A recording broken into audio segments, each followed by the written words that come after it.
Assalamualaikum warahmatullahi wabarakatuh. Salam, Om Swastiastu, Namo Buddhaya, salam kebajikan dan salam sejahtera bagi kita semua. Halo Ultravorik, welcome back to BK First, BK Conversation HMDBK 2025, tempat di mana kita berbagi tips, pengalaman, dan cerita yang seru dan inspiratif banget. Oke, gimana nih kabar kalian semua? Semoga selalu dalam keadaan sehat dan bahagia ya. Kalau teman-teman ingat, di BK First tahun lalu, kita mengundang mahasiswa BK yang menjadi duta Universitas Negeri Malang. Untuk episode kali ini, BK First juga pastinya mengundang bintang tamu yang gak kalah keren teman-teman. Dan pastinya juga berasal dari mahasiswa BK sendiri. Hari ini kita akan ngobrol-ngobrol seru, namun tetap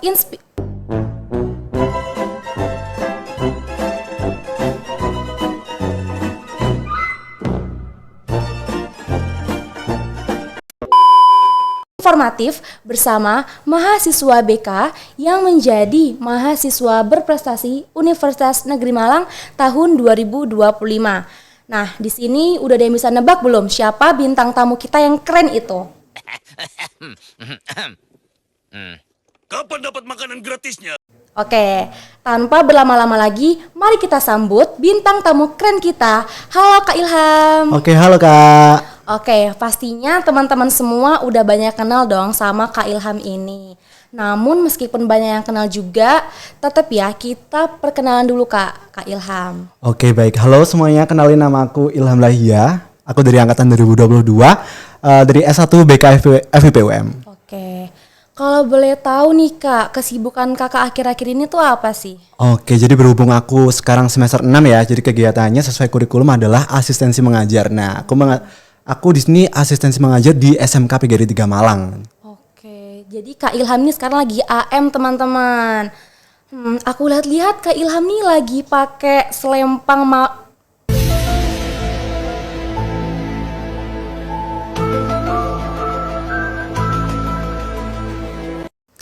selempang mahasiswa berprestasi ya Kak.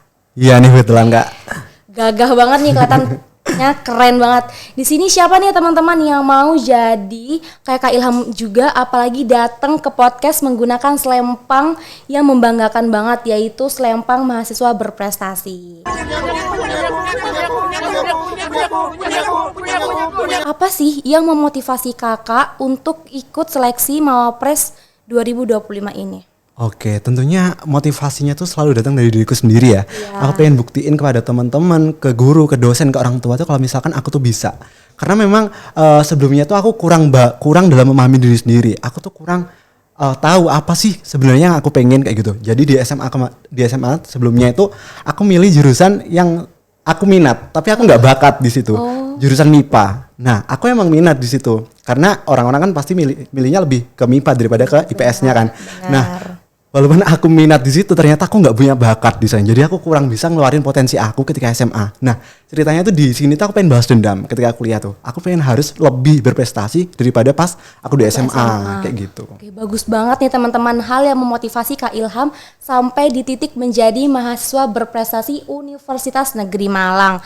Tentunya Kak, untuk menjadi Mawapres ini kan pasti ada proses-prosesnya ya. Oke. Bisa diceritain nggak sih Kak, bagaimana saja proses pendaftaran untuk bisa ikut seleksi Mawapres ini, dan apa saja sih yang Kakak siapkan untuk itu? Oke, jadi step pertama itu harus yakin dulu ya. Oke, karena yakin dulu. aku meyakinkan diri itu sangat susah sekali. Karena akhirnya kalau if we never try, how will we know kan? Bener Akhirnya banget. coba dulu aja. Akhirnya gimana nanti pikir belakangan gitu kan. Nah, aku tuh daftar di detik-detik terakhir penutupan seleksi Mawapres VIP. Jadi kan dari VIP itu diseleksi dulu. Iya. Nanti ada nominatornya itu 3 orang, nanti baru ke universitas untuk diseleksi satu universitas kayak gitu ya. Aku daftar di VIP itu bener-bener mepet banget sama Jadi tenggatnya. terakhir banget ya. Karena aku masih ragu, aku layak gak ya kayak gitu. Tapi akhirnya dari dorongan teman-teman, karena social emotional support itu sangat membantu aku untuk akhirnya tuh yakin kayak gitu. Dari dosen, utamanya Bu Rizkiana, aku kan dosennya Bu Rizkiana PH Ningsih. Terus ada teman-temanku juga yang sangat mendukung aku untuk akhirnya join. Akhirnya aku memutuskan untuk join di detik-detik terakhir. Dimana sebenarnya berkasnya itu aku udah siap dari tahun sebelumnya. Tapi kok aku kayak gimana ya? Aku yakin nggak yakin gitu loh rasanya. Tapi akhirnya karena udah ada social emotional support dari lingkungan aku yang sangat positif itu, akhirnya aku memutuskan untuk daftar di detik-detik terakhir kayak gitu. Dan persiapannya cukup banyak yang harus disiapkan. Kalau misalnya di seleksi VIP itu kan nanti setelah kita jadi nominator kan nanti masih dibedah lagi nih. Biar di universitas kita bisa dapat nomor gitu ya kasarannya ya. Nah, jadi kita siapkannya tuh ya bukan ala kadernya tapi juga semaksimal mungkin, tapi nanti akan dimaksimalkan lagi ketika kita jadi nominator. Nah, contohnya itu kita ada gagasan kreatif. Nah, gagasan kreatif apa yang sesuai dengan kebidangan kita? Kalau kita kan BK. Nah, apa yang itu bisa berdampak ke masyarakat, punya social impact. Nah, itu kita jabarkan dalam bentuk gagasan kreatif. Nah, ada lagi itu yang namanya CU, capaian unggulan. Jadi kalau misalkan teman-teman berminat untuk daftar ke Mawapres, CU-nya tuh harus banyak. Nah, CU itu bisa didapat dari mana aja?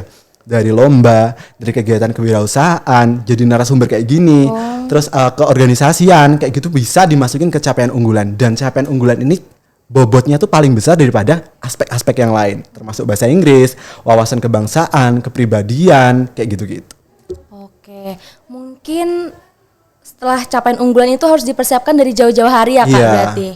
Oke, terima kasih. Untuk selanjutnya, Kak Ilham nih pernah nggak ya ngerasa ragu atau ngerasa minder gitu di tengah-tengah seleksi Kak? Jadi kakak udah ikut, terus kakak ngerasa minder atau ragu di tengah-tengah seleksi. Nah kalau iya, itu bagaimana cara Kak Ilham dalam mengatasi hal tersebut? Oke, jadi tadi ya karena aku daftar itu karena dalam keadaan yakin, seyakin-yakinnya aku ketika itu ada tantangan seberat apapun ya aku harus yakin juga kalau misalnya aku bisa menghadapi tantangan itu. Nah tantangannya sebenarnya sangat challenging ya buat aku karena aku merasa belum terlalu bisa di bidang itu adalah ketika tes bahasa Inggris. Tes bahasa Inggris aktifku kurang, tapi aku di pasif itu udah lolos. Kan di lolos kalau misalkan di Mawapres itu kan seleksi buat bahasa Inggris kan ada dua, pasif sama aktif. Kalau pasif itu lewat UKBIM. Nah, UKBIM di semester 1 kemarin aku tuh lolos. Jadi aku nggak perlu tes lagi gitu. Tapi yang aktif itu kita disuruh presentasi gagasan kreatif kita sama kita wawancara tentang keseharian. Nah, itu aku agak takut dan kesusahan, tapi akhirnya karena aku udah memilih untuk daftar dan aku udah yakin dan akhirnya jadi nominator di VIP kan kemarin, akhirnya aku ya belajar gimana caranya aku bisa ngomong seenggaknya lancar aja untuk diksi atau pronunciation vocabulary-nya itu basic-basic aja dulu karena kalau misalkan aku mau expand ke yang susah-susah nanti takutnya malah buyar kayak gitu. Dan akhirnya kemarin berjalan lancar dan aku bisa jawab semuanya kecuali satu itu yang paling memorable adalah ketika aku lupa apa bahasa Inggrisnya gotong royong. Nah, aku jadinya bilang gini, gotong royong in English gitu kayak gitu. What is gotong royong in English gitu bilang kayak gitu ke jurinya. Padahal di otakku tuh udah ada padahal kan mutual cooperation. Nah, tapi itulah karena udah terlalu lancar istilah-istilah yang asing yang sebelumnya itu aku baru belajar tuh akhirnya nggak kepikiran kayak gitu. Iya. Oke. Berarti untuk Kak Ilham cara mengatasi kendala di tengah-tengah seleksi itu dari support temen yang sangat pengaruh tentu saja. Oke. Jadi sepanjang seleksi kemarin itu teman-teman itu selalu support. Apalagi temanku satu kelompok belajar, kita sebutnya kelompok belajar aja jangan circle ya, karena kita belajar. Positif banget ini. Oke. Satu teman di kelompok belajarku itu juga lolos jadi nominator VIP kemarin. Oke, jadi 2 kan 3 nominatornya VIP. 2 itu BK dan situ temanku satu kelompok belajar dari kelas semester 1 kemarin kayak gitu. Jadi sepanjang seleksi itu juga aku udah temennya, ada social emotional supportnya kayak gitu. Oke. Selanjutnya nih Kak, apakah pencapaian menjadi Mawapres ini tuh dapat membuka peluang lain kayak lomba, kompetensi, dan konferensi seperti itu Kak? Oke, jadi sebelumnya ketika aku maksudnya belum menjadi Mawapres itu memang aku udah aktif lomba sebelumnya. Tapi ketika aku sudah menjadi Mawapres ini kayak orang-orang tuh punya positive trust gitu loh sama aku. Jadi kayak sebelumnya aku ikut Mawapres itu cuma stuck di 27 kemenangan. Sekarang itu alhamdulillah sudah di 58. Selama semester aku mulainya di semester 3 sampai semester 6 ini itu udah total 58 kemenangan. Dan itu jadi value lebih kan buat aku karena setelah Mawapres ini aku jadi lebih percaya diri nih. Aku punya branding, aku seorang Mawapres UM nih. Jadi aku lebih percaya diri lagi ketika ikut lomba. Dan setelah jadi Mawapres ini aku banyak diundang-undang ke acara-acara kayak webinar, seminar kayak jadi untuk pemateri.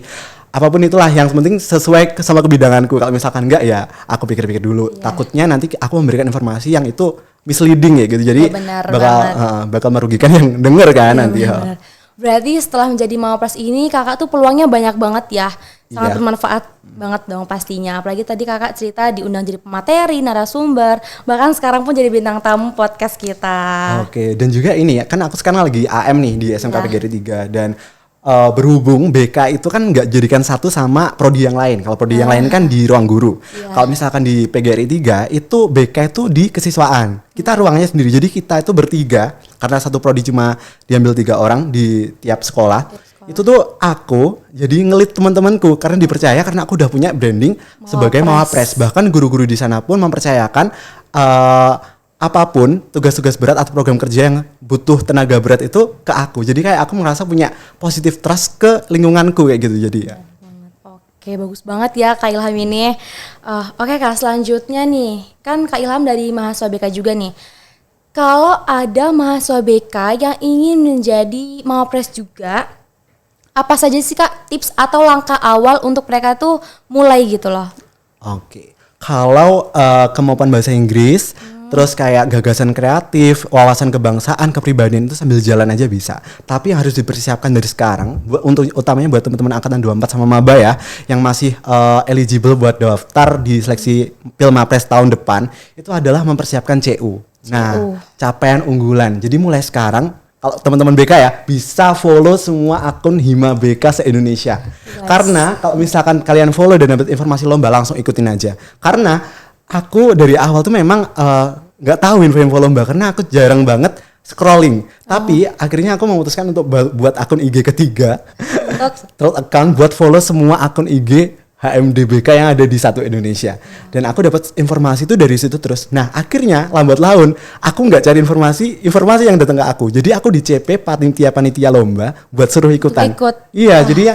Alhamdulillah aku nggak perlu effort buat scrolling lagi kan. Jadi kan ada info lomba aku masuk daftar dan bismillah alhamdulillah menang kayak gitu.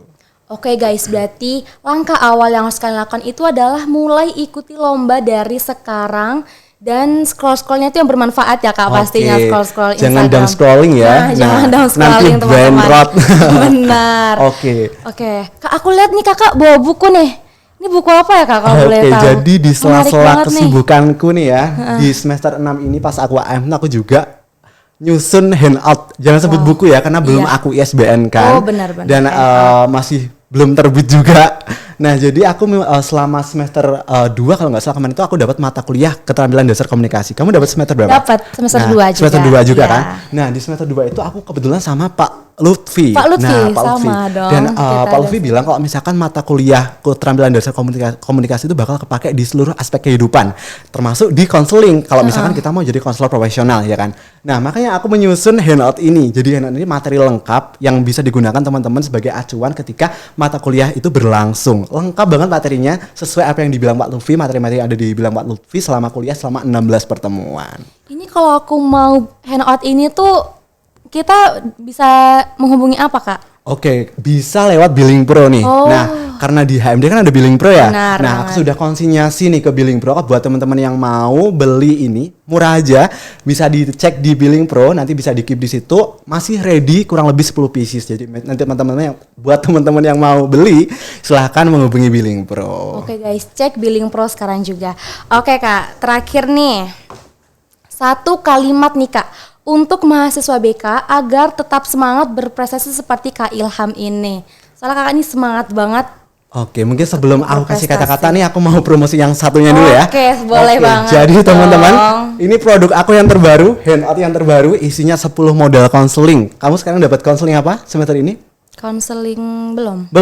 Nah itu bagus banget karena buku ini mencakup 10 model konseling yang dibagi dalam 5 paradigma. Nanti kamu belajar di semester 3 mungkin ya. Nah itu nanti ini isinya lengkap banget, 10 model konseling sesuai dengan tahapan-tahapan. Teknik-tekniknya ada contohnya semua dan sudah disesuaikan sama materi yang ada di BKFBUM. Ada di Billing Pro juga ini. Bisa ada di Billing Pro juga guys, teman-teman. Boleh langsung dicek ya sekarang juga ke Billing Pro. Oke, sekarang Kak, satu kalimat. Oke, satu kalimat. Agak panjang. Boleh banget. Jadi ini adalah kalimat atau quotes yang selalu aku bawa sepanjang hidupku ya. Jadi aku pernah baca di suatu buku. Blessed is the night bird that sing for joy and not to be heard. Oke, jadi kita tuh kejar prestasi tuh jangan untuk validasi, tapi tunjukkan ke dunia bahwa kamu tuh punya value yang layak untuk dibagi. Terus tumbuh dan terus berbagi. Wow, keren banget. Tepuk tangan dong untuk Kak Ilham semuanya. Oke, nah teman-teman mungkin itu aja ya. Tips and trick atau tahapan-tahapan buat kalian yang mau jadi mahasiswa berprestasi juga kayak Kak Ilham yang sangat-sangat keren ini. Oke, terima kasih untuk Kak Ilham ya, dan terima kasih buat kalian semua yang udah setia nontonin video kita ini dari awal sampai akhir teman-teman. Nah, kalau kalian suka sama topik pembahasan kita di podcast kali ini, jangan lupa like, comment, and share ke teman-teman atau ke saudara-saudara kalian untuk nontonin ini juga. Nah, juga buat kalian yang suka sama topik diskusi ini dan buat kalian yang mau diskusi lebih lanjut sama kita atau kalian punya ide nih untuk topik pembahasan podcast episode selanjutnya, boleh banget kalian choose follow dan kepoin sosial media kita di bawah ini.